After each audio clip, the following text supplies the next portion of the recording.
Pemirsa, jemaah umroh perdana dari Indonesia di masa pandemi telah tiba di Tanah Suci. Kita terhubung dengan Konsul Haji KJRI Jeddah, Endang Jumali. Assalamualaikum Pak Endang, apa saja prosedur yang harus dijalani jemaah setiba di Madinah sebelum bisa melaksanakan ibadah umroh? Waalaikumsalam warahmatullahi wabarakatuh, Pak Asira. Ya, alhamdulillah jemaah umroh perdana sudah sampai di Bandara Madinah tadi malam pukul 19.30 waktu Arab Saudi.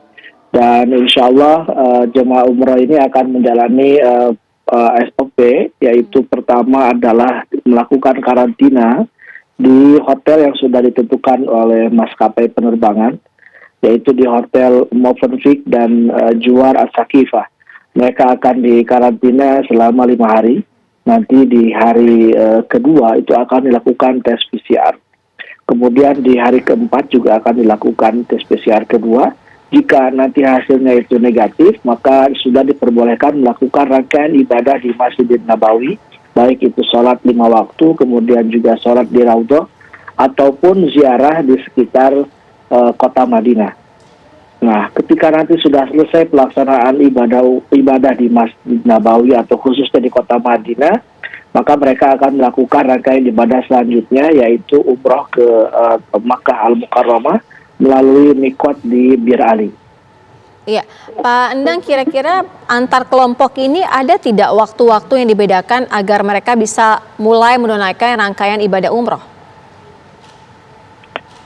Ya, tentu tergantung dari hasil PCR dan juga waktu sholat di Raudhah itu kan sudah ditentukan waktunya. Misalkan untuk perempuan atau laki-laki itu berbeda. Perempuan itu misalkan dari waktu pagi setelah duha, kemudian malam setelah isya. Begitupun untuk jamaah laki-laki. Nah, inilah yang akan membedakan untuk pelaksanaan sholat di Raudhah. Kemudian untuk di ziarah ke makam Rasul juga ada waktu-waktu tertentu. Sehingga perbedaan waktu ini akan membedakan mana perempuan dan juga laki-laki. Seperti itu, Mbak. Iya, Pak Endang, lalu bagaimana dengan vaksin? Ada jenis-jenis vaksin apa saja yang diterima untuk masuki Arab Saudi, terutama untuk jemaah umroh? Ya, kalau kita merujuk ke edaran Kementerian Kesehatan Arab Saudi, kemudian juga Kementerian Haji, ada 2 kategori ya. Yang pertama adalah vaksin 4 sekawan, yaitu Pfizer, AstraZeneca, Moderna, dan Johnson & Johnson. Kemudian juga ada kategori kedua, yaitu vaksin yang terdiri dari Sinovac, kemudian juga Sinopharm, dan Sputnik. Nah, kategori kedua ini harus melalui karantina, yaitu 5 hari kalau merujuk ke aturan GAKA Arab Saudi. Iya, pandang kuota untuk jemaah haji, jemaah umroh Indonesia ini per harinya ataupun per bulannya berapa banyak kuotanya untuk jemaah umroh? Kalau terkait dengan kuota, saya kira tidak ada ketentuan pembatasan ya. Bahkan kalau kita kembali kepada pernyataannya Wakil Menteri Arab Saudi, mereka menargetkan 1 bulan itu kurang lebih 1 juta jemaah. Nah, ini dari tanggal 14 Agustus sampai minggu ini itu baru sekitar 175.000. Ya, mudah-mudahan dengan dibukanya pengirim terbesar umroh di dunia, Pakistan dan Indonesia, saya kira target untuk 1 juta jemaah per bulan dapat tercapai. Amin. Pandang ada dalam kloter perdana ini 5 orang belum bisa berangkat dari Indonesia ya. Apa penyebabnya, Pak?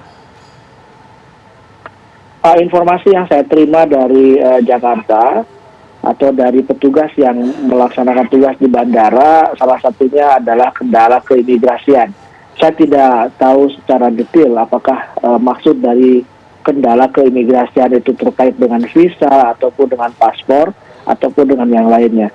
Yang jelas yang 5 orang ini terkendala dan akan digabungkan dengan kloter pada tanggal 14 nanti. Baik, terima kasih Pak Endang Jumali selaku Konsul Haji KJRI Jeddah sudah bergabung bersama kami di Kabar Petang Pilihan. Semoga jemaah Indonesia yang berada di Madinah sana bisa berjalan dengan baik ibadah umrohnya. Terima kasih. Assalamualaikum. Terima kasih. Waalaikumsalam warahmatullahi wabarakatuh.